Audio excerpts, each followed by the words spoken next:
늘 하던 대로 유튜버 생중계로 동시에 진행되고 있습니다. 오늘은 지난번에 예고했던 대로 순진국, 후진국 사건 없이 지금 대혼란을 겪고 있는 시기에 지난번 6월 3일 날 대통령 선거가 있었고, 그래서 또 그쪽 분야의 전체적인 한국의 최고 교수님이신 우리 김 교수님을 한 2달 전에 섭외해서 이렇게 준비를 시켰습니다. 사실 이 교수님은 요 5층 이게 김우중 회장님께서 만들어 놓은 학술협의회라고 아주 척박할 때 책 만들고 교수님들 활동하셨던 그 무대가 되는 대우 학술 이 책들 만드시는데 지금 현재 학술위원회 보드 멤버십도 해요. 그래서 굉장히 인연이 많습니다. 모셨는데 좋은 기회 되길 바라고. 자, 저는 오늘 6차 경영 포럼 시작하도록 하겠습니다. 박수로 맞아주시기 바랍니다. 네, 안녕하세요. 이 붉은 아까운 금요일 시간에 지루한 강의를 들으러 오신 것이 아닌가 좀 걱정이 되기도 합니다. 하지만 제가 소개받기로는 워낙 동기부여가 잘 된, 그래서 배우 고자 nel성이 대단하신 분들이 모였다 해서 기대를 갖고 왔습니다. 그런데 사실은 오늘 즐거운 이야기가 아니기 때문에 좀 부담이 되기도 합니다. 또 워낙 큰 이야기라서 어떤 면에서는 답도 없는 이야기입니다. 하지만 매우 중요하고 특히 그 젊은 분들이 많은 고민을 해야 되는 주제 같아요. 오늘 제가 강의할 내용은 그 지정학적 도전과 한국의 미래라는 주제입니다. 잠깐 제 소개를 드리자면 저는 81학번입니다. 그런데 제가 대학 다닐 때 이 북한을 공부하겠다 생각을 했는데 이제 북한을 공부하기 위해서 뭐 데이터라든지 이런 것들을 구하기도 어렵고 또 북한을 가기도 어려우니까 이 북한을 나중에 공부하기 위해서 필요한 공부가 뭘까 생각해 보니까 이 소련, 그때는 사회주의 경제였으니까 그 소련 경제를 연구해서 나중에 북한하고 통일을 준비하자 생각을 했습니다. 그러다 보니까 제가 요즘 지정학적으로 가장 도전이 되는 세 국가 있지 않습니까? 우리 관점에서 보면 중국, 러시아, 북한 아니겠어요? 제가 이 세 국가 담당으로 공부를 했습니다. 즉 북한을 하기 위해서 소련을 공부했고 중국을 공부했고 이제 그러다 보니까 이 지정학이라는 것이 저한테 익숙한 단어가 되었습니다. 어떤 분들은 아니 경제학 교수님이신데 왜 외교 안보 같은 이야기를 하시지? 제가 좀 그렇습니다. 백그라운드가 좀 그래서 서울대학교 국가미래전략원이 2020년에 설립되었는데 제가 초대 원장을 맡았습니다. 아마 그것 학교에서 제 백그라운드를 보시고 그렇게 아마 임명하신 것 같습니다. 먼저 그 서론을 좀 말씀드리기 위해서 제가 국가미래전략원장 할 때 그 미국의 헤리티지 재단의 그 설립자이자 오랫동안 원장하신 그 에드윈 그 필러 박사님과 대담한 적이 있습니다. 2021년 정도 같은데 한번 제가 여쭤봤습니다. 그 박사님이 보시기에 이 미중 패권 경쟁이 얼마나 지속될 것 같냐 이렇게 물어봤어요. 그 이분이 영어 한 단어로 말씀하시는 거예요. indefinite. 그러니까 지금으로서는 끝을 알 수 없다는 거죠. 상당히 갈 것이다. 이제 그게 중요합니다. 이제 미국의 핵심적인 이 지정학의 이론가들은 이 미중 패권 경쟁이 단시 내에 끝나지 않을 것이다 생각합니다. 그 다음에 이 패권 경제 핵심이 여러 가지 있지만 지금은 경제나 과학 기술이 결합이 되어 있습니다. 지정학과 경제, 과학 기술이 결합되어 있기 때문에 어떤 면에서는 지금의 시대를 그 지정경기의 시대 이렇게 부를 수 있겠습니다. 마지막으로 이제 트럼프 대통령이 다시 이게 등장해서 여러 가지 정책을 펴는데 이제 우리 관점에서는 노이즈가 많죠. 또 터뷸런스가 많지 않습니까? 트럼프의 시간입니다. 이 삼중의 과제가 우리가 지금 직면하고 있는 중요한 과제입니다. 근데 예전의 패권 경쟁과 비교해 보면 이 미중 패권 경쟁은 좀 다릅니다. 아마도 기억하시겠지만 냉전 때 이 소련과 미국의 패권 경쟁을 두보면 그때는 이제 이 소련도 있었지만 뭐 동유럽 위습권 있지 않습니까? 그 다음에 소련은 이제 독재에다가 그 다음에 사회주의 경제 체제였고 미국이나 이 서방은 이 자본주의 경제 체제에다가 민주주의, 즉 체제로 분리가 되고 그 다음에 경제적인 연결도 약한 그런 상태에서 일종의 막 군사적인 경쟁 그리고 경제적 경쟁이 핵심이었습니다. 그 지금의 패권 경쟁은 중국은 자본주의 비스무리한데 이 정체제는 권위주의 아니겠습니까? 좀 대비가 되는 거죠. 하지만 소련과 완벽히 대비되는 예전의 냉전과는 좀 다른 현상입니다. 특별히 이 경제적으로 매우 얽혀 있는 상태이기 때문에 이 패권 경쟁을 어떻게 가져갈 것인가 하는 고민을 미국이 하고 있다고 생각합니다. 근데 이 두 국가가 어찌 보면은 내부적으로 매우 큰 병을 앓고 있습니다. 제가 칼럼을 쓰면서 그렇게 표현한 적이 있어요. 지금의 패권 경쟁이 위험한 것은 이 두 거인이 이 비틀거리면서 패권을 다툰다. 서로 몸을 완벽히 세우기조차 힘든 두 거인이 됐어요. 그런데 패권을 찾겠다고 서로 이제 다투니까 얼마나 위험하겠습니까? 그런 시대인 거죠. 미국이 상대적으로 불안정해진 것은 우리가 보고 있고, 그 다음에 중국이 부상했지만 미래가 밝지 않은 것도 알고 있고, 거기다가 이제 러시아가 우크라이나 침공해서 또 다른 균열을 야기하고 있습니다. 이 세계 패권 경쟁인데 체제 경쟁 플러스 첨단 기술 경쟁이 되고 있습니다. 어떤 한국의 그 전직 장관님께서 하신 말씀이 있어요. 한국 사람들이 잘 모르는 게 있다는 거예요. 첫 번째는 한국이 얼마나 잘 사는지 모른다. 아마 외국에 많이 다녀보셨겠지만 한국이 제가 태어났던 1962년하고 대비해보면 얼마나 잘 삽니까? 지금은 유럽의 선진국과 유사한 수준 아니겠습니까? 우리 국민은 글쎄 아직까지 좀 우리가 못 살지 않겠나 하는 생각하는 것 같아요. 두 번째는 한국이 얼마나 위험한지 모른다는 거예요. 우리는 산지 익숙하기 때문에 북한에 핵 위험이 있다 하더라도 설마 그러면서 그냥 편하게 살고 있지 않습니까? 근데 아마도 제가 하나 더 해야 될 것 같습니다. 그게 뭐냐면 얼마나 이 시대가 위험한 시대인지 모른다는 겁니다. 저는 올해 62인가 3인가요 됐는데 제가 태어나고 처음 만든 위기의 시대 같습니다. 제가 2016년, 17년도에 이 북핵 문제 때문에 매우 바빴습니다. 그때도 이 전쟁이라는 것이 한반도에 일어날 수 있겠구나 하는 걱정을 하면서 여러 가지 정책 제안을 했습니다. 지금은 어떤 면에서는 그때보다는 덜 뜨거울지 모르겠지만 훨씬 더 광범한 리스크가 펼쳐 있습니다. 어디서 뭐가 날아올지 모르는 시대가 된 거죠. 따라서 매우 중요한 시대입니다. 이럴수록 우리가 뭐가 문제고 또 어떻게 될 것 같고 또 어디로 가야 할 것인가 하는 고민을 많이 하고 있을 것 같습니다. 즉 다 아시다시피 아마도 미중 패권 경쟁이 뜨거워진다 그러면 그 플래시 포인트는 대만, 한반도일 것이다 하는 얘기를 많이 하고 있습니다. 이 투키디드 3등이라는 것은 이제 패권 경쟁을 가리키는 말인데 이제 그레임 앨리슨 하버드 교수님이 이제 패권 경쟁을 연구해서 지난 500년 동안에 이 패권 경쟁을 보니까 16개 중에 12건이 전쟁으로 끝났다.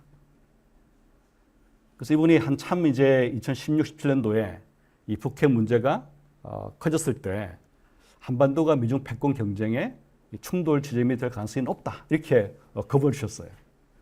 다행히 그렇게 안 됐지만 여전히 이제 리스크가 남아 있는 거죠. 지금 패권 경쟁이라는 것은 미국이나 중국이 매우 예민하게 어떻게 이 패권을 지킬 것인가 아니면 차지할 것인가를 가지고서 매우 예민한 싸움을 하기 때문에 훨씬 이 파편이 많이 드는 시대입니다.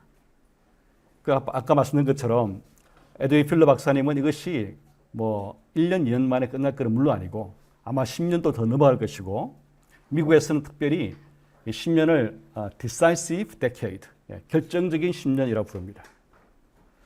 이제 그만큼 양쪽 다 소위 벼르고 있다 이렇게 볼 수 있겠습니다. 근데 이것이 이제 지정학뿐만 아니라 경제적인 문제와 엮여 있지 않습니까? 즉 공급망 균열이 생기고 코로나 이후의 경제 회복 단계에서 통화를 이제 흡수해야 되는데, 그렇죠?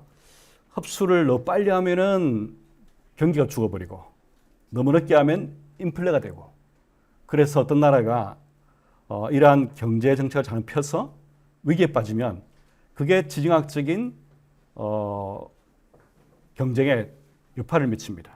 미국이 경제적으로 어려워지면 중국이 승기를 잡게 되고, 중국이 어려워지면 미국이 잡게 되고, 이제 그뿐만 아니라 첨단 과학 기술도 경쟁의 대상인 거죠. 이제 그러다 보니까 이 경제와 과학 기술 그리고 군사적 경쟁이 이 패권 경쟁과 다 엇물리게 되었습니다.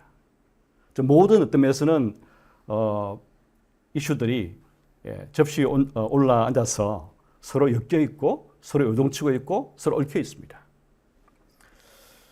근데 이제 제가 서울대 국가미래진략원 초대 원장이 되자마자 이제 인터뷰를 했는데, 그 인터뷰를 보시고 그 당시 정부의 그 고위직 계신 분이 좀 보자고 그러시는 거예요. 그래서 제가 만났더니만 하실 말씀이, 우리 정부가 그동안 이제 다룬 방식을 보면은 모든 문제를 다 별도로 각계 정부에 다룬다는 거예요. 즉, 뭐 기획재정부는 경제 문제, 외교부는 외교 문제, 뭐 이런 식으로 해서 다 분업이 됐다는 거예요. 근데 청와대에서 어떤 정책을 펴려면 지금은 그런 분절적인 정책이 아니라 모든 정책의 일반 균형적인 서로 얽혀 있는 그 점을 봐야 되는데 이제 그런 준비가 안 돼 있다는 거예요. 그뿐만 아니라 우리 국채연구원도 다 보면은 다 그 분야를 보지 않습니까? KDI는 경제, 뭐 국내 외교는 뭐 외교. 근데 지금 그러시지 않지 않습니까? 이걸 합쳐서 볼 수 있는 눈이 필요한데 그런 눈을 가진 사람을 키우지도 못했고, 그 다음에 전문가를 각 여러 분야에서 모아서 함께 머리를 맞대고 이 일반 균형적인 이 종합적인 학제적인 어떤 정책을 세울 그런 연습이 안 되어 있습니다. 훈련이 안 되어 있어요. 그래서 저는 걱정이 돼요. 우리가 잘 준비되어 있는가? 이 어려운 시대, 위험한 시대를 잘 견뎌내고 오히려 기회로 이용할 수 있는 준비가 우리에게 있는가 하는 걱정이 돼요. 그러면 제가 앞서 미국이나 중국 둘 다 비틀거리는 거인이다 하고 말씀을 드렸습니다. 왜 비틀거리냐?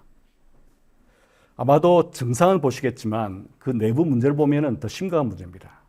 즉 제가 볼 때 이 미국이 비틀거리는 가장 중요한 이유 중 하나가 소득 불평등 문제입니다. 이런 보시기에 이제 왼쪽 그림은 부의 불평등이고 오른쪽 그림은 소득 불평등도입니다. 둘 다 보시면 최근 2010년 정도 보면은 올라간 정도가 그죠? 그 전에 1차, 2차 세계 대전 혹은 세계 대공황 정도로 올라갔습니다. 근데 그 뒤에 이제 코로나가 터지고 아마 더 올라갔을 거예요. 즉 왼쪽에 부의 불평등 보시면 미국의 상위 1%의 부자가 전체 미국 부의 40% 이상을 차지하고 있습니다. 소득을 보시면 상위 10%의 부자들이 미국 전체 소득의 한 절반 정도를 차지하고 있습니다. 근데 이런 이제 정도의 불평등도를 보고서 장기적으로 경제 역사를 공부하는 분들은 이렇게 이야기합니다. 아주 어떤 면에서 거칠게 요약합니다. 이런 정도의 불평등은 보통 정책으로 해소가 안 된다. 해소가 되려면 전쟁 혹은 내전 아니면 대공황밖에 없다. 이렇게 이야기를 합니다. 물론 우리가 훨씬 지식도 많고 경험도 많아서 그런 대공황이나 전쟁을 거치지 않고 이 문제를 해결할 수 있으면 좋지만 현재까지 이 불평등을 낮출 수 있는 방법에 대한 학자들의 노력은 헛살아 돌아왔습니다. 답이 없어요. 사실 경제학자만큼 답을 찾기에 특화된 사람이 없어요. 제가 이제 수업 시간 그러는데 우리 경제학 학부생들한테 이 경제학 공부를 하려고 하면은 꿈을 꾸지 말라고 그래요. 그 1학년생들은 꿈을 꾸라고 항상 들어왔는데 왜 꿈을 꾸지 말라고 그럴까? 왜냐하면 문제를 푸는 사람은 의사의 시각으로 접근합니다. 저 문제가 뭐면 그걸 고치는 게 이제 경제학자의 책무거든요. 근데 꿈만 꾸고 있으면 문제가 풀립니까? 그런데 왜 그런 불평등도가 이렇게 증가했냐? 누가 잘못했냐? 그게 아니에요. 구조적인 문제입니다. 그래서 답이 없는 거예요. 이 경제학자들은 경제 성장을 어떻게 할 것인가? 답이 있어요. 공식이 있습니다. 넘버 1, 넘버 2, 넘버 3. 뭐 예를 들어서 사실 이 정치인들이 안 해서 그렇지 그대로 하면 성장이 되어 있습니다. 근데 불평등을 낮추는 방법은 답이 없어요. 이거 하면 된다. 넘버 1, 넘버 2, 넘버 3가 없어요. 왜 없었냐? 제가 이제 구조적인 문제라고 말씀을 드렸습니다만 고전에 보면 이게 이제 불평등이란 것이 트럼프 현상과 연관되는 게 아니겠습니까? 그렇죠? 즉 경제 불평등이라는 것이 들어오게 된 배경은 뭐 글로벌라이제이션, 그렇죠? 그다음에 뭐 숙련 편향적 성장이라는 좀 기술과 숙련에게 더 큰 리턴을 주는 보상을 주는 이제 그런 식의 경제 발전이 됐기 때문이거든요. 거기다 금융화, 즉 월가는 잘 살고 뭐 디트로이트에서 자동차를 만드는 미국의 이제 블루칼라 워커들은 못 살게 되고 왜냐하면은 그 사람들은 이제 한국이나 예전에는 뭐 지금은 중국의 이 워커들하고 경쟁이 되는 거죠. 근데 미국의 월가 금융인들은 특히 이제 2008년 금융위기 전에는 뭐 전 세계 대상으로 돈을 버리지 않습니까? 잘 살게 되고 누가 잘못한 게 아니에요. 근데 이것이 이제 이 정치적인 양극화를 가져오는 거죠. 즉 못 사는 사람들은 내가 경제적으로 어려울 뿐만 아니라 나의 보이스가 정치적으로 반의가 안 된다 생각합니다. 오른쪽 그림 보시면 이게 이제 미국 전문가들한테 미국이 얼마나 정치적으로 불평등한가 하는 것을 점수로 매기겠습니다. 그걸 보시면 이제 1점에서 5점까지인데 이 3점 같은 경우는 미국의 부자들은 이 정치적으로 힘이 세다. 하지만 중산층도 약간의 힘이 있고 그다음에 서민도 좀 힘이 있다 하는 게 3점이에요. 2점은 뭐냐면 부자들 힘이 아주 세고 중산층은 좀 있고 서민은 아무런 정치적 보이스가 없다 하는 게 2점입니다. 지금 미국이 2점 정도거든요. 그러면 이 미국의 지금 블루칼라 워커 서민들은 내가 경제적으로 어려울 뿐만 아니라 정치적으로 파워리스트다. 나의 목소리를 대변하는 사람이 누구냐? 그걸 찾고 있었던 거죠. 따라서 이제 이것이 답이 없는 가운데 미국이 풀어야 할 문제입니다. 제가 앞에서 말씀드린 것처럼 이러한 경제적 이제 이 불평등이라는 것이 글로벌라이제이션 또 지식 경제로 일어난 거 아니겠습니까? 이게 좋은 거 아닙니까? 그죠? 그러면 그 나라의 전체 부는 증가합니다. 하지만 그 나라 안에서 이 부자와 빈자 사이에 갭이 커지는 거죠. 제가 다보스 포럼에 작년에 갔는데 재미있는 세션이 있습니다. 그때 그 마틴 울프라고 그 파이낸셜 타임즈의 칼럼니스트가 사회를 보고 그다음에 랑가르트 전 IMF 총재 지금 유럽 중앙은행에 총재하시는 분하고 그다음에 그 마이클 샌더스 하버드 철학과 교수님하고 이제 대담회를 하는 거예요. 근데 이제 마틴 울프는 글로벌라이제이션을 아주 지지하는 사람이었습니다. 근데 두 분은 생각이 다른 거예요. 마이클 샌더 교수님은 왜 경제학자들이 글로벌라이제이션 위험을 일찍 알려주지 않냐. 모든 것이 돈으로 해결되는 사회가 되고 있는데 미국에서도 그런 사회가 얼마나 바람직하지 못할 것인지 왜 경제학자가 미리 경고하지 않느냐. 이 불평등도 포함해서 이렇게 이제 공격을 하고 라가르드 총재는 자기가 IMF 총재할 때에 그러다는 거예요. 어떤 사람이 와서 자기 총재되니까 이분은 법학 공부했더라고요. 경제학 한 분은 아니에요. 근데 이제 총재가 되니까 뭐 경제학자를 주로 상대되니까 어떤 사람이 와서 하는 말이 총재님 절대 수학 모델 가지고 와서 총재님께 들이미는 사람은 믿지 마세요. 경제학자는 매우 시야가 좁아가지고 수학 문제 푸는 걸로 현실을 보려고 합니다. 그래서 믿지 마세요 그러더라는 거예요. 그 자기가 실제 해보니 그렇다는 거예요. 경제학자는 이 좁은 세계 더럽혀가지고 그렇게 살더라는 거죠. 그 둘 다 이제 두 분 다 경제학자를 막 맹폭격하는 거예요.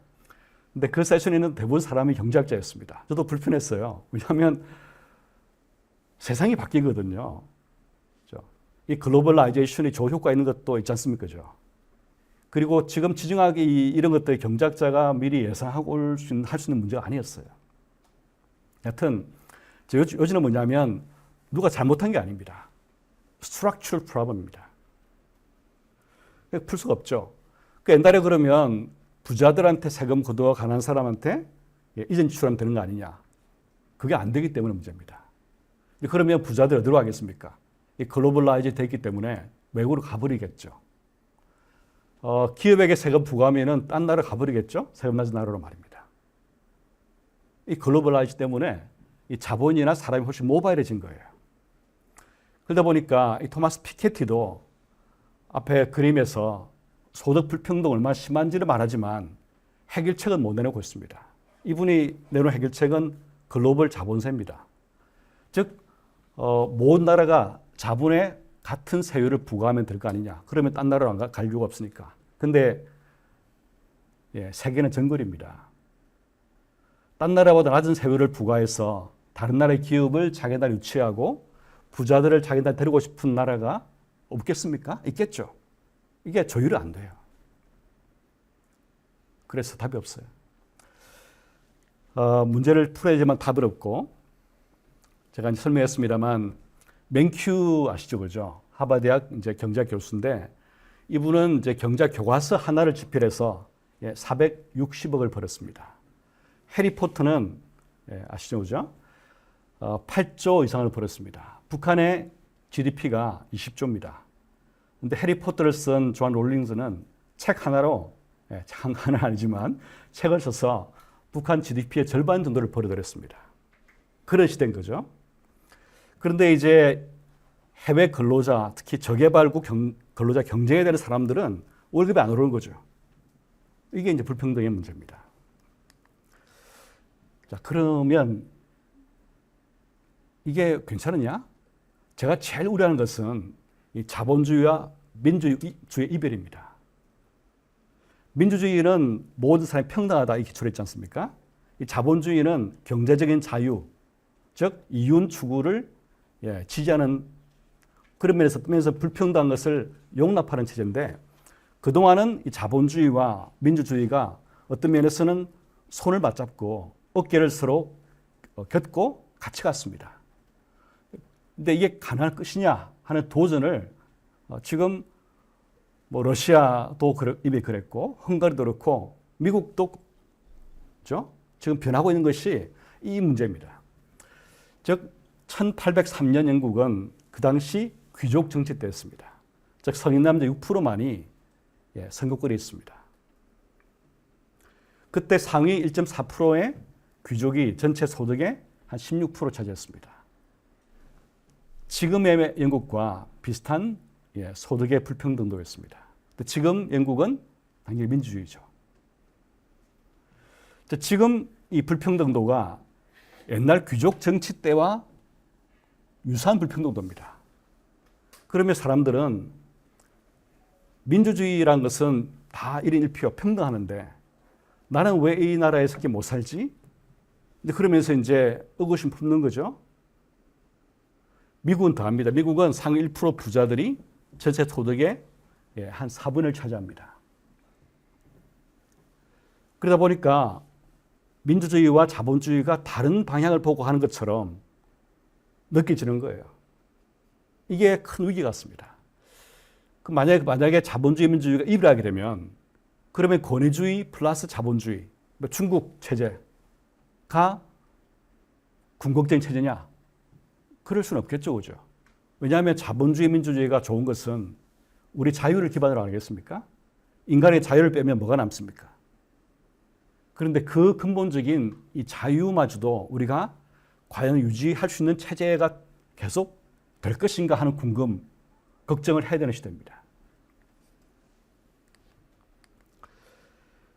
그래서 미국발 도준 요인 보시면 바로 넘어가네요. 그림 빠지면 괜찮습니다. 예. 그럼 중국은 괜찮으냐? 사실 저는 미국도 걱정되지만 중국도 걱정되고요. 답은 또 없어요. 답은 있는데 중국이 할 수 없을 것 같아요. 지금 레짐에서는. 그러니까 문제가 뭐냐? 이제 우리나라 마찬가지지만 한 나라 경제 성장 쭉 하다가 어떤 단계에 도달하면은 성장을 옛날처럼 하기 어려운 시대가 옵니다. 경제학에서는 이 법칙이라 부르는 게 많잖아요. 근데 들어보시기만 수요 공급 법칙, 그 법칙이거든요, 거의. 인간의 이 본능에 기초하기 때문에 수요 공급 법칙이에요. 그 다음 하나의 법칙이 뭐냐면 한계 수학 체감 법칙입니다. 좀 말이 어렵죠, 그죠? 한계 수학 체감 법칙. 혹시 경제학 공부하신 분 계신가요? 없어요? 다 두려워하신 것 같은데 제가 질문할까 싶어서. 예. 고3 때 들어옵니다. 예. 근데 그걸 기억하시면 대단히 머리가 좋으신 분이시고요. 예. 이걸 이제 좀 거실을 설명해 보면 이렇습니다. 한 나라의 자본 스톡이 GDP의 한 2.5배가 되면 그때부터는 자본을 더 투자해 성장이 어렵습니다. 즉 자본 스톡이라는 것은 뭐 공장, 자본, 장비, 기계 그죠? 건물 이런 거거든요. 그 처음에는 이제 평지에서 아무것도 없을 때 건물을 지어놓으면 그죠? 성장이 빨리 되지 않습니까? 비율해 보자면 제가 컴퓨터를 하나만 없다가 하나가 있으면 훨씬 능률이 오르겠죠, 그죠? 근데 저는 혼자인데 컴퓨터 한 대도 구입해 2개가 있어요. 그러면 능률이 옛날보다 안 오르겠죠, 그죠? 3개가 됐어요. 더 안 오르겠죠, 그죠? 4개가 되면 3개나 차이가 별로 없어요. 왜냐하면 제가 혼자서 4개를 다 동시에 보기 어렵기 때문에. 그게 한계 수학 체감 법칙이에요.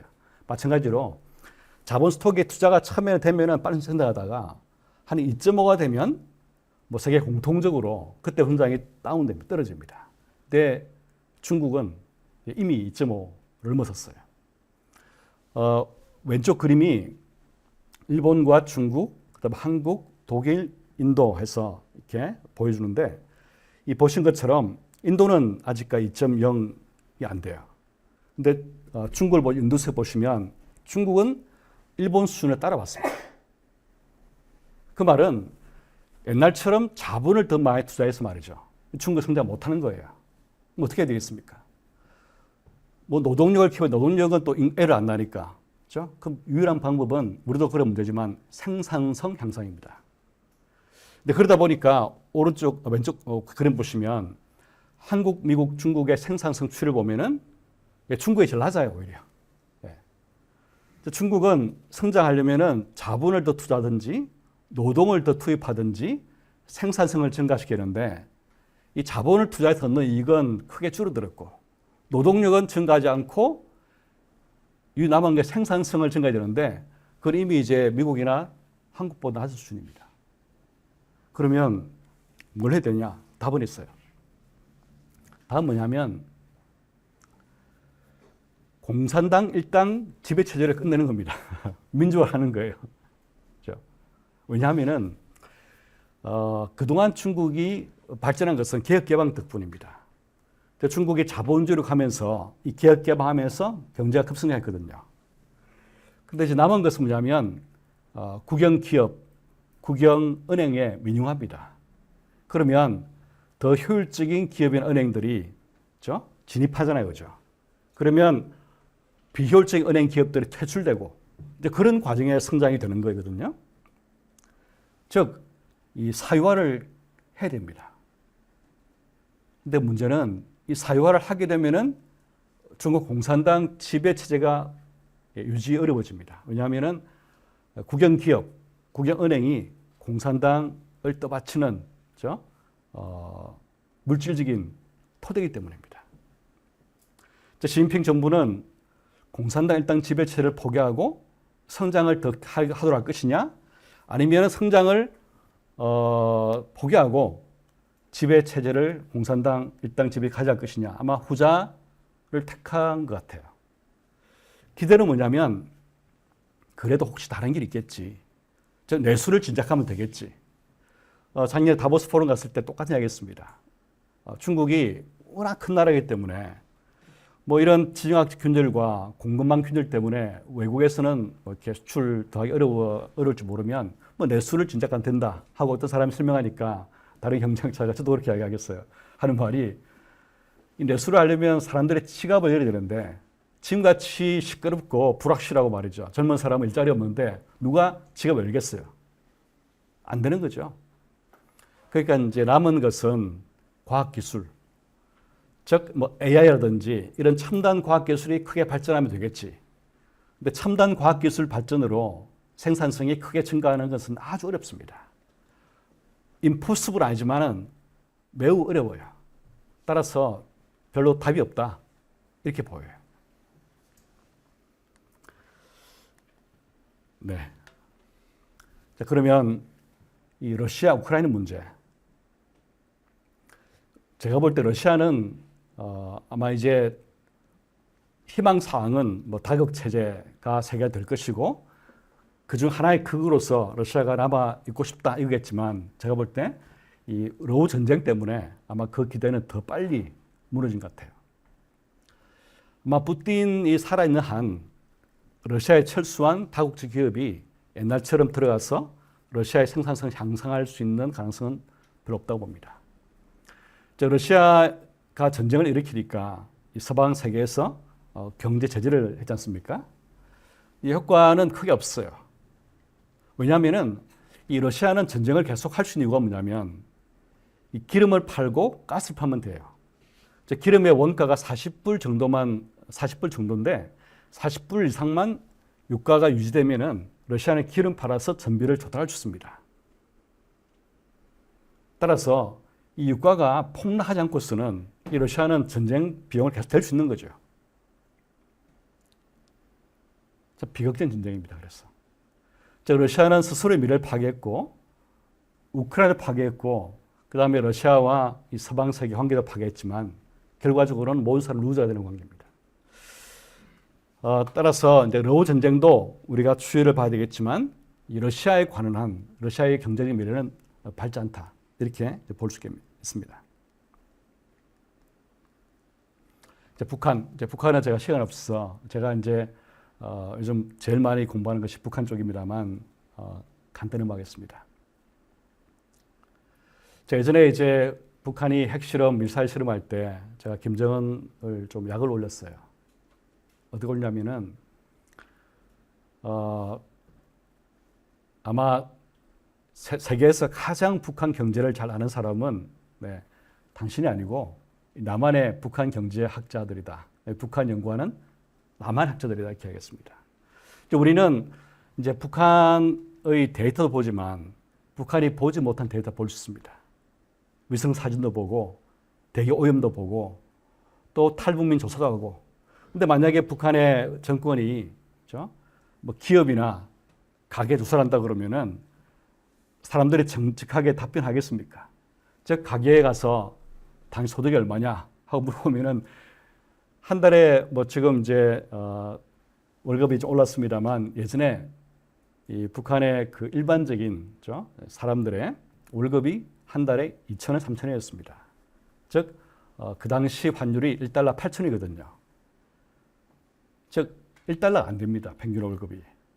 그럼 대부분 사람들이 사는 것은 직장 가서 돈을 벌어 사는 게 아니라 대부분 다 알아서 시장 활동을 통해 살고 있는 거예요. 그래서 한 가구가 한 4인 가구 된다 그러면 한 달에 한 40불, 50불로 생활했습니다. 근데 공식장에서 버는 소득은 1달러가 안 돼요. 그런 상태에서 북한 정권에서 통계 조사를 한다고 괜히 가서 돈 얼마 벌었습니까? 물어보면 그들 답변하겠습니까? 그러다 보니까 통계가 없어요. 그러니까 우리가 더 잘 이해합니다.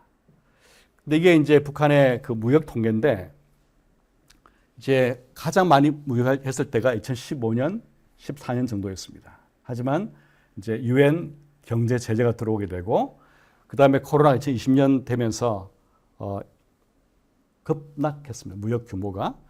이제 그 이후에 코로나가 끝나면 좀 회복했지만 여전히 예전과 비교하면 매우 낮은 수준입니다. 다시 말하면 북러 밀착은 북한에게 좋은 기회를 준 거죠. 즉 군사적으로 러시아가 지원할 수도 있고 또 경제적으로 뭐 밀을 준다든지 또 기름이나 이제 가스를 제공할 수도 있고 말입니다. 하지만 이 북한 경제랑 러시아 경제는 서로 상호 보완성이 별로 없습니다. 자연스럽게 무역을 해서 서로 상생할 수 있는 구조는 아니에요. 러시아가 주로 파는 것도 광물이고 북한이 주로 파는 것도 광물입니다.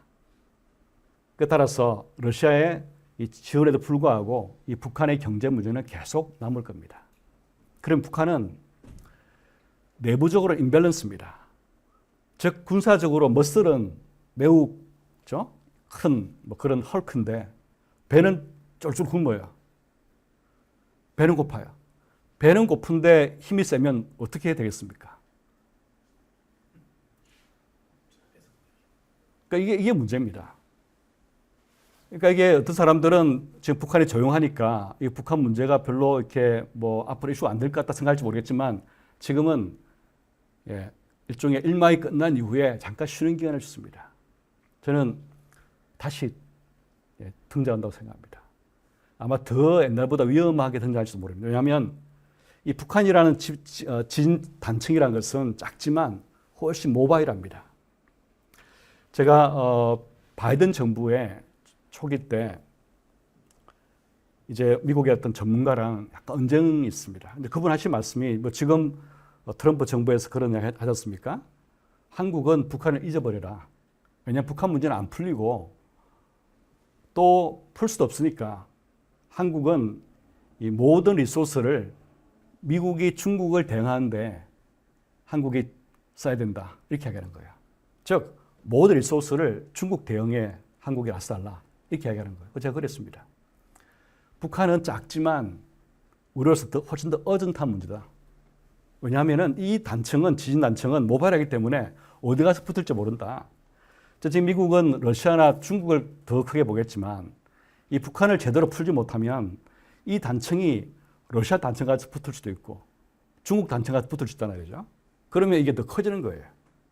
그래서 제가 이 북한 문제는 가장 빨리 풀리고 애를 써야 된다 이렇게 이야기했어요. 결국 제 말이 맞았죠, 그죠? 이게 북러 밀착이 되면서 지금 문제가 더 커진 거 아니겠어요? 따라서 오늘 참 이 금요일 날 아까운 시간에 너무 무거운 이야기를 계속해서 죄송합니다만 참 어려운 시기입니다. 그래서 일단 제가 볼 때는 우리 정책 결정자든 국민이든 가장 기억해야 될 것은 과거는 지났다는 겁니다. The past is over. The good past is over. 이렇게 생각해야 됩니다. 제가 사회주의 자본주의로 체제를 바꾼 나라들, 뭐 러시아, 동유럽 많이 다녀보고 또 연구를 했어요. 근데 제일 어쩌면 안 바뀌는 게 사람들의 인식입니다.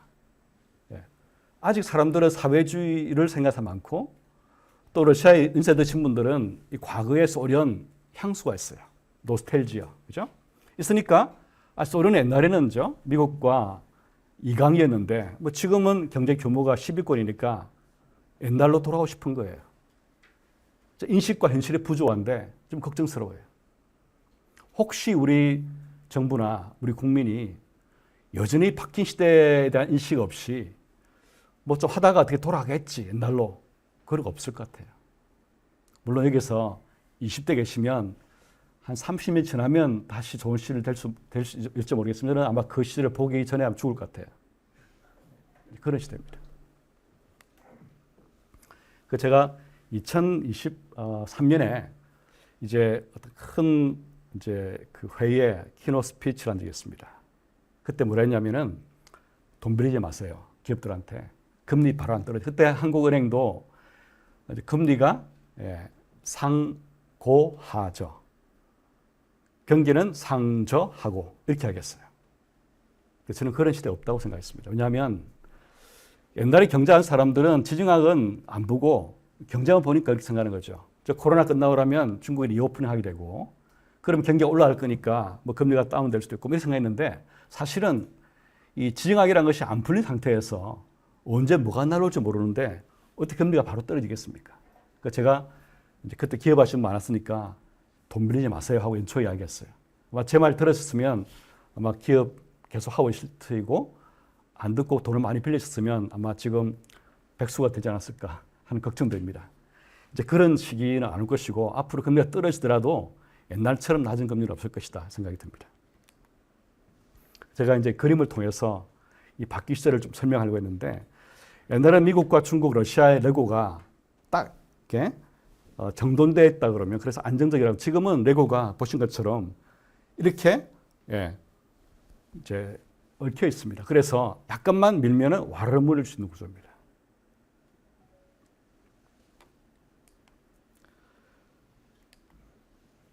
자, 그러면 이제 조금 이제 그 우리 시야를 좁혀가지고 미국 그다음에 이제 바이든 정부, 트럼프 정부를 비교해 보겠습니다. 우리가 지금 미국의 중에 그 뭐 무역, 통상 문제 이게 아주 중요한 화두가 되지 않습니까? 그럼 미국은 어떻게 중국을 대응하려고 했고 지금 어떤가? 이걸 봐야 우리 전략이 보이겠죠. 바이든 정부는 이랬던 것 같아요. 제가 요약해서 GRT 전략이었다. G는 뭐냐면 가드레일 치자. 중국과는 이제 더 이상 악화되지 않게 하고 그 다음에 소통을 통해서 충돌을 방지하자. 가드레일 전략이었습니다. 그 다음에 중국과의 핵심적인 경쟁은 첨단 기술 경쟁이라 해서 좁은 마당, 높은 담, small yard, high fence 이렇게 했습니다. 즉 전 방위적으로 경쟁을 벌이게 되고 대립하게 되면은 미국 경제의 충격도 크지 않습니까? 따라서 일반적인 무역은 그냥 두고 첨단 기술의 핵심을 두고 그쪽은 확실하게 디카플링하고 나머지는 그냥 그대로 하자 이렇게 갔어요. 근데 이제 아까 양극화 말씀을 드렸잖아요, 그죠? 이 문제 해결이 되고 또 미국의 일자리를 만들어야 하는데 어떻게 만들 것이냐? 미국은 가장 잘 나가는 기업들, 글로벌한 기업들은 온라인 플랫폼 기업이 많지 않습니까? 거기다가 이제 뭐 반도체 설계, AI 기업들이고 하지만 이제 또 미국의 블루 칼라, 옛날에 러스트벨트 산 사람들은 못 사니까 이 중산층을 만들겠다. 어떻게 만들 것이냐? 뭐 2차 전지라든지 반도체라든지 또 잘 나간 자동차 기업들을 미국 내 투자를 하도록 해서 즉 리쇼어링해서 그렇게 중산층 키우자. 그렇게 했어요. 그런 전략이 GRT였습니다. 그럼 트럼프 정부는 어떻게 하고 있냐? 뭐 보신 것처럼 좀 약간 예측이 안 되죠, 그죠? 앞으로 무슨 일이 닥칠지 예측이 안 되는데 그동안 해보면 DJT, Deficit, 그다음에 Jobs, Tariffs 이렇게 세 가지 같아요. 이제 무역 적자를 감소시켜야겠다. 그다음에 미국 경제 회복은 J는 앞에 바이든 정부랑 비슷하고, 근데 이제 트럼프 대통령은 자기는 확실하게 관세를 잘 쓰면 해결된다고 믿는 것 같아요. 근데 우리 경제학하는 사람들 대부분 동의를 하지 않습니다. 거기다가 무역에서는 중국이 훨씬 더 강자입니다. 저희 국가미래전략원의 경제안보 클러스터가 전 세계 무역 품목을 조사해 보니까 무역에 관한 중국과 미국의 파워가 5대1 게임입니다. 5대1. 중국이 5배 강해요. 어떤 면에서는 테리프랑 통하면 훨씬 더 불리한 전쟁터를 해서 미국이 중국에 기울어야 되는 거예요. 이 전쟁을 하려면은 전투하는 지역을 잘 골라야 되는데 이 무역이라는 것은 훨씬 중국에 유리한 쪽의 전쟁터입니다. 어떻게 될지는 두고 봐야겠지만 따라서 목표 달성을 위해서 예측이 어려운 접근을 하고 있습니다. 자, 그러면 이런 복잡하고 예측이 어렵고 혼란스러운 미국을 우리가 보고 있지 않습니까? 거기다가 주한미국은 지금 감축 이야기가 나오지 않습니까? 그 한국에서 디베이트가 일어나겠죠. 어떤 사람은 미국을 믿주겠냐? 경제도 더 어려워지고 예측도 안 되고 주한미군도 감축한다고 그러는데 그래서 우리가 점차적으로 발을 빼고 다른 쪽으로 옮아가야 된다고 생각하는 분도 있을 것 같아요. 그죠? 아니면은 그래도 한미 동맹을 기초로 해서 우리가 좀 바람직한 세계 질서를 바라보고 미국과 함께 갈 수 있는 길이 없을까 하는 그런 고민하는 분도 있을 것 같아요. 근데 제가 보기에는 우리 정부도 아직까지 확실하게 어떤 길을 택한 것 같지 않아요. 인사를 보면. 이게 우리가 고민할 점입니다. 근데 경제학은 항상 답을 내려고 하거든요. 근데 참 어려운 답입니다. 미래는 불확실하고 둘 다 비틀거리고 말이죠. 그래서 우리가 어디로 갈 것이냐 하는 것을 참 생각을 많이 할 것 같아요. 그런 차원에서 제가 이제 한국 이야기를 하겠습니다. 이건 좀 스킵하겠습니다. 예. 제가 볼 때 미국이 지금 시도하고 있는 정책들은 아마 실패 가능성이 없습니다. 관세를 가지고서 미국 문제 해결이 안 될 것 같아요. 뭐 도움은 좀 될지 모르겠습니다. 어떤 도움이냐면 아마 관세 수입을 잡게 되면 미국의 이제 정부 부채가 좀 줄 수 있겠죠, 그죠? 뭐 그 정도는 가능할지 모르겠어요. 하지만 미국이 양극화 문제를 해소하고 또 첨단 제조업을 국내에서 하고 이런 것은 어려울 거라 보여집니다. 이게 그림이 크게 나왔는데 이제 그걸 설명하기 위해서 제가 이제 그림을 그려본 거예요. 왜냐하면은 사실은 보시면 이 첨단 제조업, 즉 반도체라든지 이런 데가 발달된 나라를 보면 어떤 나라들입니까? 다 동아시아입니다. 즉 일본 예전에 그다음에 한국, 중국, 대만 아니겠습니까? 이게 우연한 게 아니라 이런 동아시아의 제도란 것이 이 첨단 제조 공장을 잘 만들고 운영할 수 있는 문화가 있고 제도가 있고 노동이 있기 때문입니다. 그 미국에는 그게 없지 않습니까?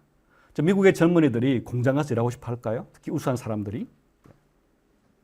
오히려 AI 기업이나 온라인 플랫폼 기업 가면 훨씬 더 많은 임금을 주고 훨씬 창의적으로 일할 수 있는데, 그죠?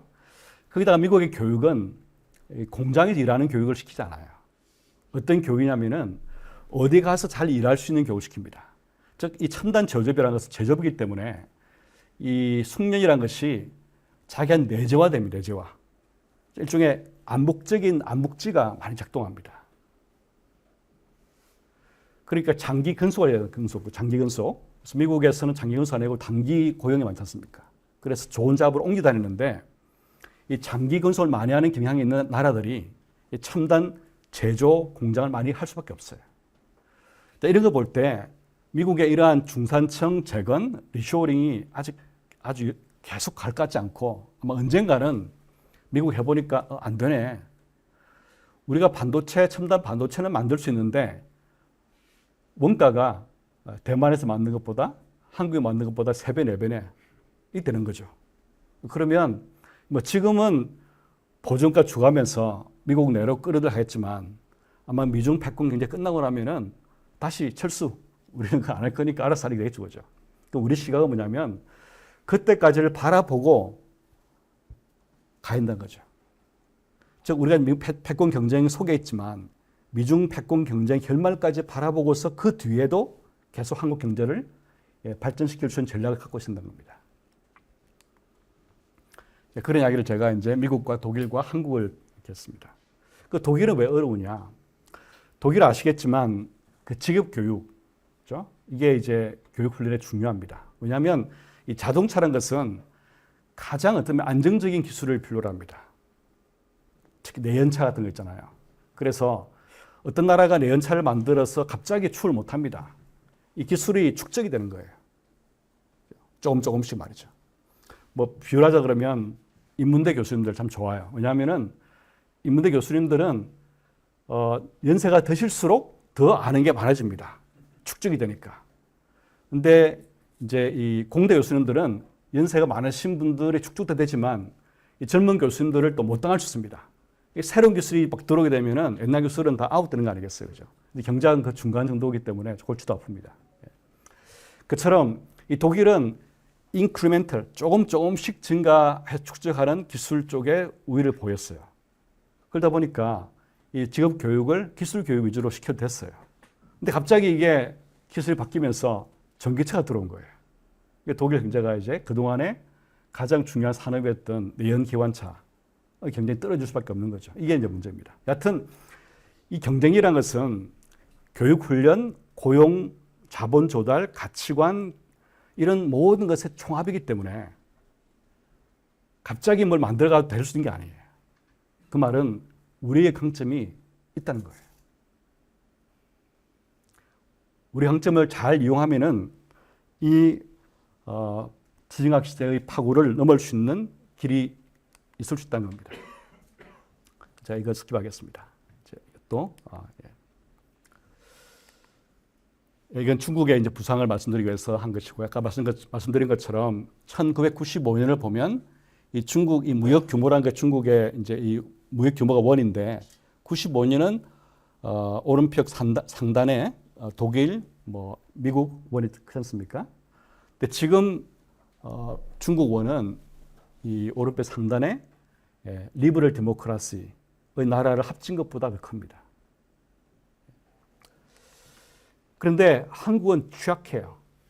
왜냐하면 한국은 그동안 어떻게 발전했냐면은 전 세계에서 여러 뭐 기업들로부터 매우 이제 다양한 인풋과 그 다음에 중간재를 수입해가지고 그걸 잘 만들어서 최종재를 수출한 거 아니겠습니까? 그러다 보니 글로벌라이제이션에 훨씬 혜택을 받았지만 다른 한편에서는 훨씬 취약해진 거예요. 이 전세 흩어져 있는 그 기업들 중에 뭐 공급망 균열이 생기면은 그 다음 공정이 이어지지 않는 거죠. 그래서 가장 큰 나라가 한국입니다. 그래서 이제 서울대 국가미래전략원에서 이제 이 수출 권력과 수입 취약성을 조사해 본 결과 한국이 전 세계에서 가장 수입 취약성이 큰 나라가 되었습니다. 2020년에 세계 1위입니다. 다시 말하면 어떤 나라가 한국에 대해서 한국이 필요로 하는 수입을 못하게 막아버리면 우리가 이제 피해를 보게 되는데 그 피해를 볼 확률이 제일 큰 나라가 세계에서 한국입니다. 그만큼 취약해요. 그러나 가능성도 있습니다. 전체 무역 범위는 중국이 워낙 도미넌트한데 첨단 제조업주의 무역 범위는 중국이 그만큼 도미넌트하지 않습니다. 오히려 이 중국 주위에 독일, 한국, 일본, 미국 합치게 되면은 중국보다 훨씬 크죠, 그죠? 첨단 제조업 경쟁을 바이든 정부가 한 거는 의미가 있어요, 그런 면에서. 왜냐하면은 아직까지 생산에 있는 게임이라는 거. 전체적인 무역 면에서는 중국이 보다 크지만 이머징한 테크놀로지 면에서는 아직까지 경쟁해서 중국을 비트할 수 있는 길이 있다. 그것도 볼 수 있겠죠. 특히 이제 한국이 거기에 중요한 플레이어입니다. 네, 한국의 스와스를 좀 봐야 되는데 이것도 빠져 있네요. 예. 이건 뭐 제가 말로 설명을 하겠습니다. 예.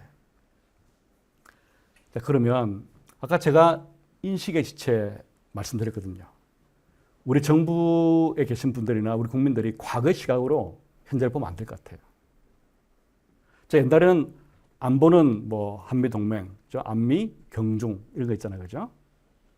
그 다음에 지금도 균형 외교 이런 말 하잖아요. 그죠? 근데 그런 시대가 아니라고 생각해요. 미중 패권 경쟁이란 것은 한국의 움직일 공간을 매우 좁혀놨습니다. 우리가 움쩍달싹 할 수 있는 게 별로 없어요. 그래서 제가 칼럼을 쓸 때 그랬습니다. 우리는 항상 보면 두 고래 사이에 낀 뭐라고 그랬습니까? 새우.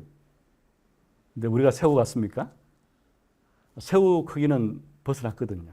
그러면 이 두 고래가 그렇죠? 서로 이렇게 경쟁할 때 우리 새우돼 있으면 새우는 끼어 죽지 않습니까? 그럼 우리 몸집을 키워야 되겠죠, 그죠?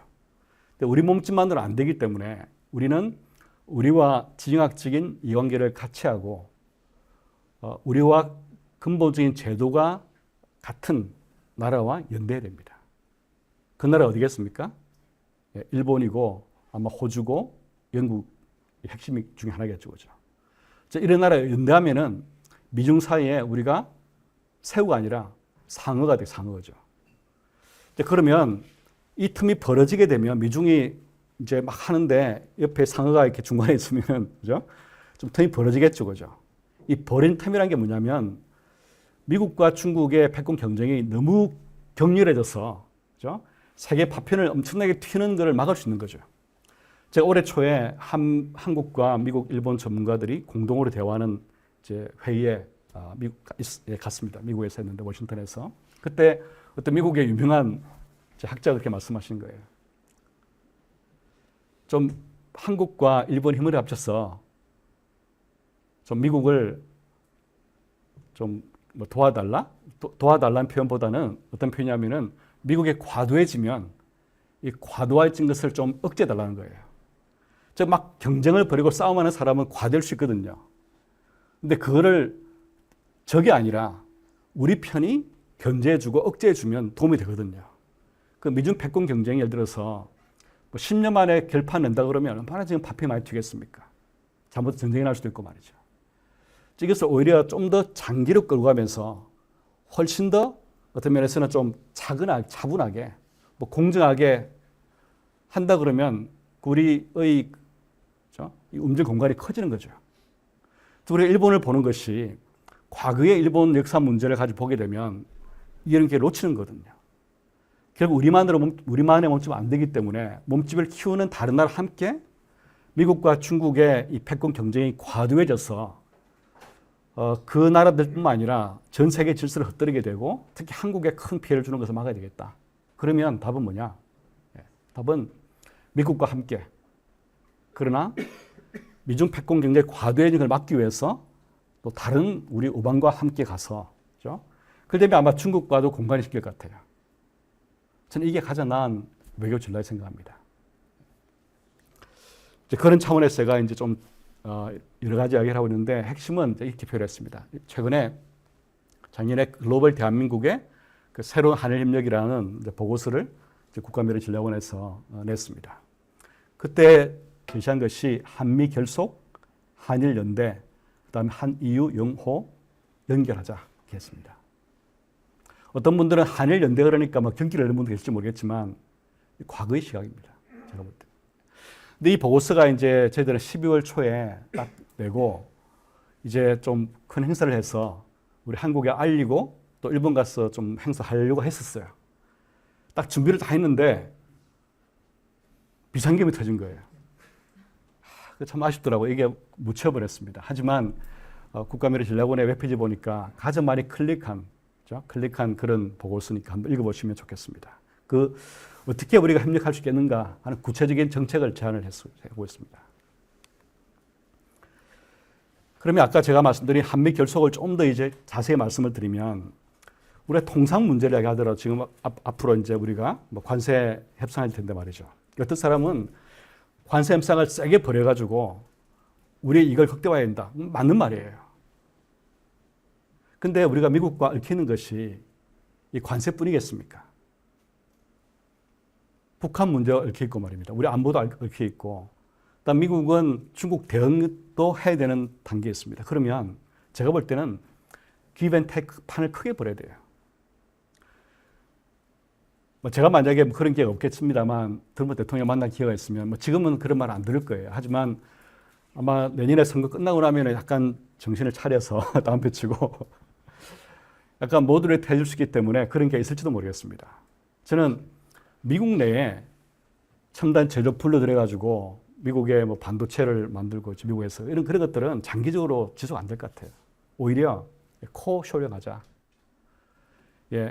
미국이 아니라 한국과 일본과 뭐 대만 이런데 미국이 함께 할 수 있는 제조 공장을 만들고 같은 공급망을 엮어서 말이죠. 같이 가자. 더 크게 판을 키워가지고 우리 제조업 살고 미국도 살 수 있는 길을 함께 만들 것 같아요. 뭐 코 리질리언스도 마찬가지입니다. 이제 공급망을 같이 만드는 거죠. 예를 들어서 이제 한국, 일본, 미국이 그렇죠? 히토류, 그렇죠? 히토류 같은 거 쉐어하고 서로 빌려주고 말이죠. 이렇게 해서 지금 미중 패권 경쟁이 가장 미국 아킬레스건이 히토류입니다. 히토류.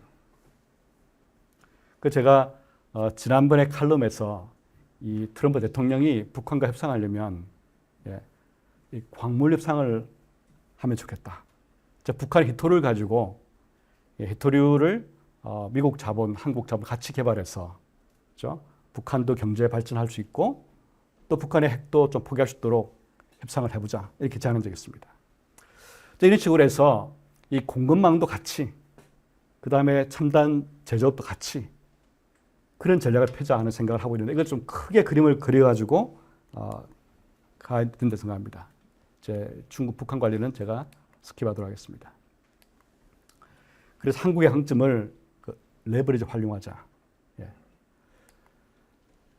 이제 거의 마지막으로 이 그림 보시면 1인당 GDP가 증가할수록 그 제조 비중은 줄는 것이 일반 추세입니다. 반면에 이제 서비스 비중은 높아지는 거죠. 이게 일반 추세인데 일반 추세 가운데서도 주어진 1인당 소득에서 이 제조업을 많은 나라가 있습니다. 이 보시면 스위스, 싱가포르, 한국, 중국 등입니다. 그다음 그룹이 독일, 일본 이런 나라들이고 뭐 대부분 나라는 여기에 있지 않습니까? 미국도 마찬가지고 이렇게 되어 있습니다. 우리 강점은 결국 첨단 제조업입니다. 이거는 우리가 잘 해왔고 또 잘하는 기초가 이 제도 문화까지 뿌리박고 있고 교육까지 뿌리박고 있기 때문에 아주 강한 무기입니다. 제가 작년에 이제 연말에 그 겨울쯤에 그 유럽에 있습니다.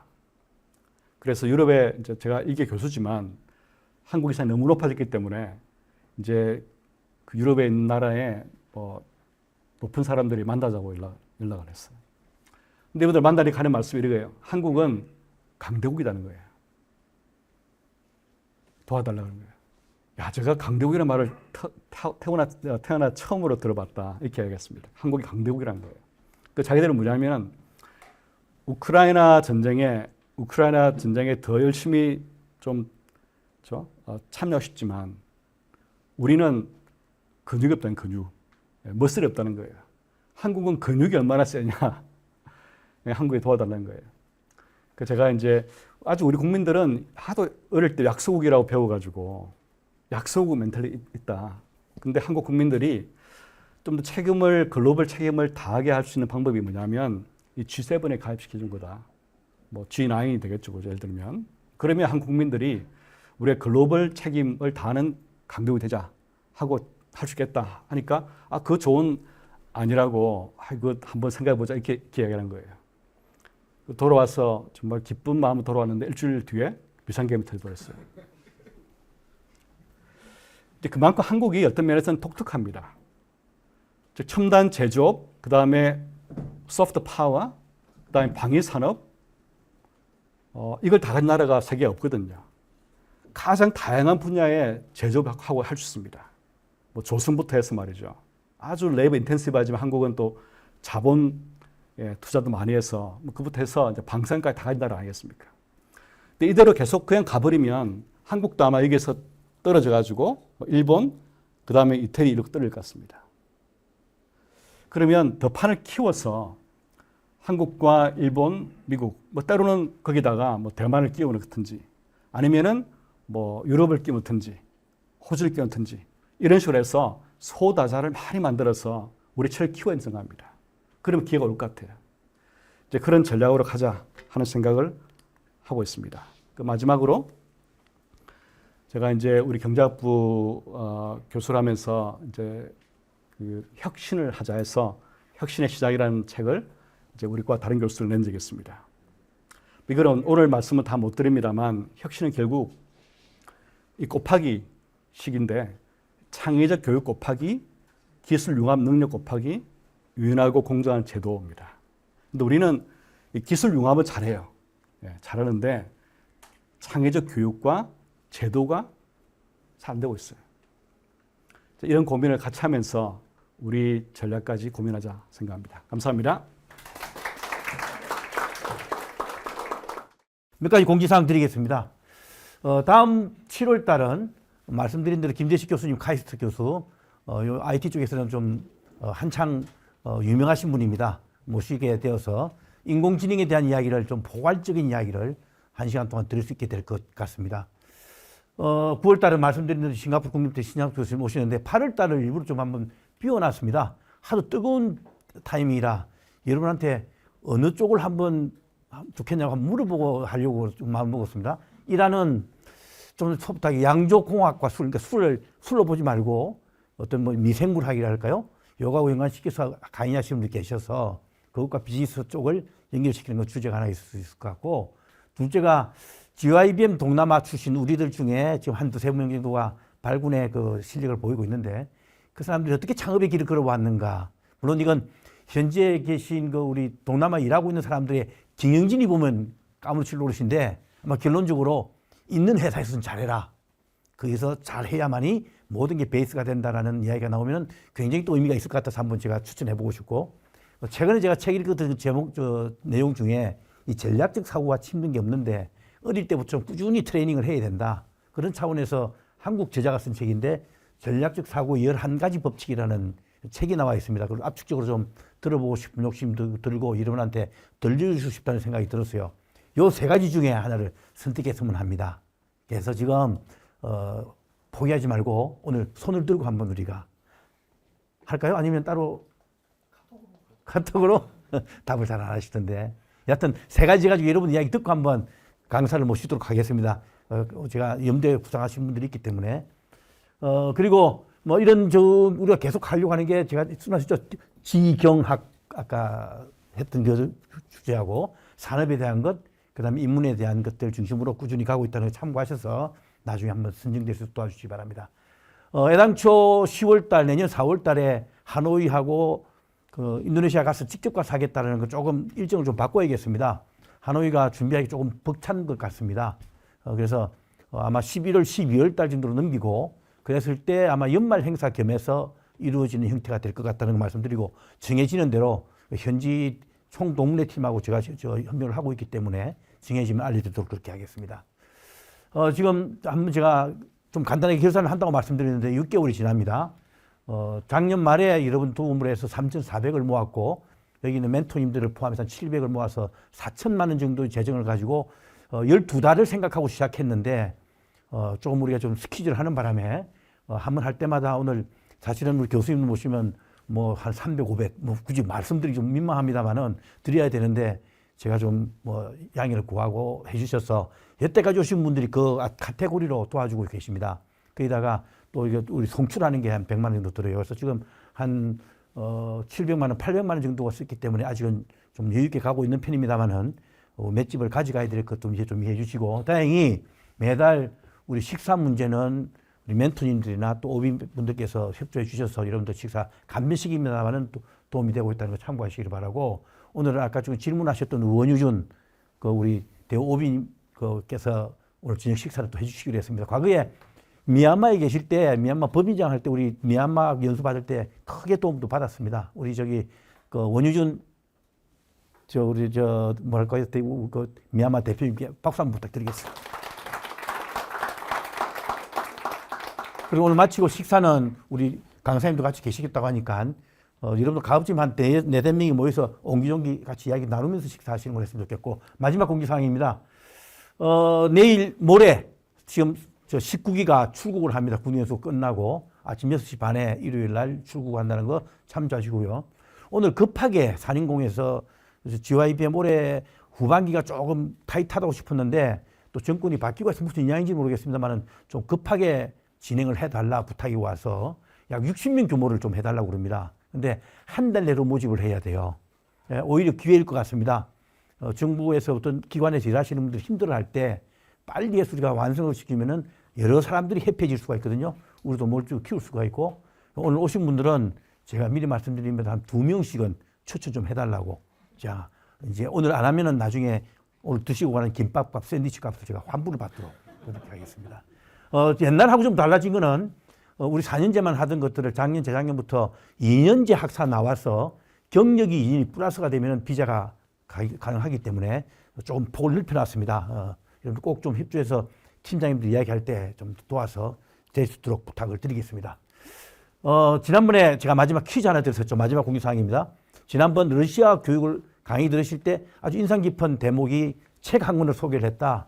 볼드윈 저자의 책, The Great Convergence 책 소개를 하면서 강의에 삽입이 되어 있었는데 제가 퀴즈를 냈습니다. 답 좀 하라고. 했더니만 설문조사가 좀 이렇게 84명이 왔습니다. 그런데 뭐 답 쓴 사람도 있고 안 쓴 사람도 이래요. 그래서 오늘 이분들한테 경품을 제가 약속해 줘야 되는데 어떻게 줄까 고만하다가 지금 이 중에 실제로 답을 쓰신 분이 24명밖에 안 돼요. 다 공백입니다. 그래서 제가 적어도 한 5명 중에 한 분은 좀 드려야 될 것 같아. 그래서 랜덤으로 1부터 5 중에 숫자를 택하시면 그 배수가 되는 사람한테 제가 커피를 쏘겠습니다. 자, 우리 원유준 대표님 1부터 5 중에 숫자 하나 찍어주시죠. 랜덤으로. 3번. 그럼 3번, 8번, 13번 이렇게 넘어갑니다. 넘어갑니다. 자, 3번 강신혁 답이 없네요. 8번 곽승진 답이 없네요. 13번 김동연 답이 없어. 18번도 답이 없고 23번도 답이 없고 28번 박근서 변호사님. 저 1번입니다. 박수 부탁드리겠습니다. 뭐 커피 한 잔입니다. 커피 한 잔. 33번 박태용 답이 없고 38번 신인준 답이 없고 그 다음에 43번 원효준 당사자 답이 없네. 본인을 찍었네 어떻게? 그다음 48번 이광헌 됐습니다. 다 당첨입니다. 53번 이성현 답이 없고 58번 이준수 답이 없고 63번 임다빈 왔나요 오늘? 혹시 안 왔죠? 답이 당첨이 됐고요. 68번 전빈광이가 2개나 해야지 지금 제가 날렸고요. 73번도 제가 날려버렸습니다. 정 사장님 2개나 답을 주셨는데 없어서 제가 날렸고요. 78번 또 답이 없고요. 83번 없고 제가 커피를 10잔 사려고 그랬는데 한 5잔만 끝날 것 같습니다. 천만다행입니다. 그죠? 거금이 나갈 뻔했는데 자 제가 좀 지루한 시간 보냈으면 미안합니다. 자 다시 한번 이 시간을 마감을 하면서 빨리 화장실 갔다 오시고 빨리 재편해서 식사 맛있게 하시도록 부탁드리겠습니다. 박수로 마치겠습니다.